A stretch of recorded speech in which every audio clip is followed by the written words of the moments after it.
കാലിക്കറ്റ് സർവകലാശാലയിൽ vice chancellor syndicate പോരിന് കളമൊരുങ്ങുകയാണ്. ഗവർണറുടെ ഉത്തരവിനെതിരെ കോടതിയെ സമീപിക്കാനുള്ള സിൻഡിക്കേറ്റ് തീരുമാനം വൈസ് ചാൻസലർ മരവിപ്പിച്ചു.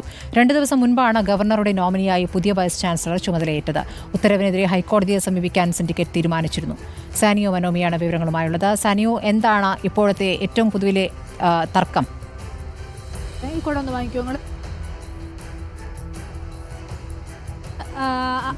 സിൻഡിക്കേറ്റ് നേരത്തെ തന്നെ ഈ മുഹമ്മദ് സാജിദ് എന്ന് പറയുന്ന സൂപ്രണ്ടിംഗ് എഞ്ചിനീയർ കൂടിയായ ആളെ സസ്പെൻഡ് ചെയ്തിരുന്നു. അതായത് ലാൻഡ് നെറ്റ്വർക്കിൻ്റെ ഉപകരണങ്ങൾ വാങ്ങിയതിൽ ക്രമക്കേട് കണ്ടെത്തിയെന്ന് പറഞ്ഞുകൊണ്ടായിരുന്നു സാജിദിനെ സസ്പെൻഡ് ചെയ്യാൻ തീരുമാനിച്ചത്. സാജിദ് ലീഗ് അനുകൂല സംഘടനാ പ്രവർത്തകനായിരുന്നു.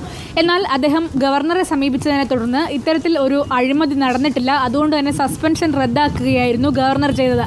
എന്നാൽ ഗവർണറുടെ ആ തീരുമാനത്തിനെതിരെ സിൻഡിക്കേറ്റ് നേരത്തെ ഉണ്ടായിരുന്ന VC, അതായത് MK ജയരാജ് VC ആയിരുന്ന സമയത്ത് സിൻഡിക്കേറ്റ് തീരുമാനിച്ചു കോടതിയിൽ പോകാൻ. ഗവർണറുടെ ഈ ഉത്തരവ് മരവിപ്പിച്ചതിനെതിരെ കോടതിയിൽ പോകാൻ MK ജയരാജ് VC ആയിരുന്ന സമയത്ത് ഉണ്ടായിരുന്ന സിൻഡിക്കേറ്റ് തീരുമാനിക്കുകയായിരുന്നു. പക്ഷേ പുതിയ VCയെ കഴിഞ്ഞ ദിവസമാണ് കാലിക്കറ്റ് യൂണിവേഴ്സിറ്റിയിൽ പുതിയ VCയെ കഴിഞ്ഞ ദിവസമാണ് ഗവർണർ തീരുമാനിക്കുന്നൊരു സാഹചര്യം ഉണ്ടായിരുന്നത്. സർക്കാരിൻ്റെ നോമിനികളെയൊക്കെ തള്ളിക്കൊണ്ട് ഗവർണർ സ്വന്തം നോമിനിയെ VC ആയി നിയമിക്കുകയായിരുന്നു, ഡോക്ടർ രവീന്ദ്രനെ.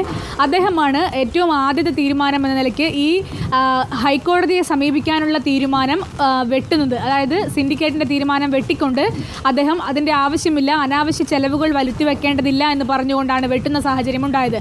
അങ്ങനെയാണ് സിൻഡിക്കേറ്റും അതുപോലെ വൈസ് ചാൻസലറും തമ്മിലൊരു തുറന്ന പോരിലേക്ക് ആദ്യത്തെ ദിവസങ്ങളിൽ തന്നെ കടക്കുന്നു എന്നുള്ള ഒരു തീരുമാനത്തിലേക്ക് എത്തുന്നത്. അത് നേരത്തെയുള്ള വൈസ് ചാൻസലർ ആയിരുന്നുവെങ്കിൽ അത് ഇടത് സിൻഡിക്കേറ്റ് അനുകൂലികളുടെയൊക്കെ സ്വന്തം വൈസ് ചാൻസലർ ആയിരുന്നു എന്നാണ് പ്രതിപക്ഷ സംഘടനകൾ പറയുന്നത്. പക്ഷേ ഇപ്പോഴത്തെ വൈസ് ചാൻസലർ അത് വെട്ടുകയാണ്.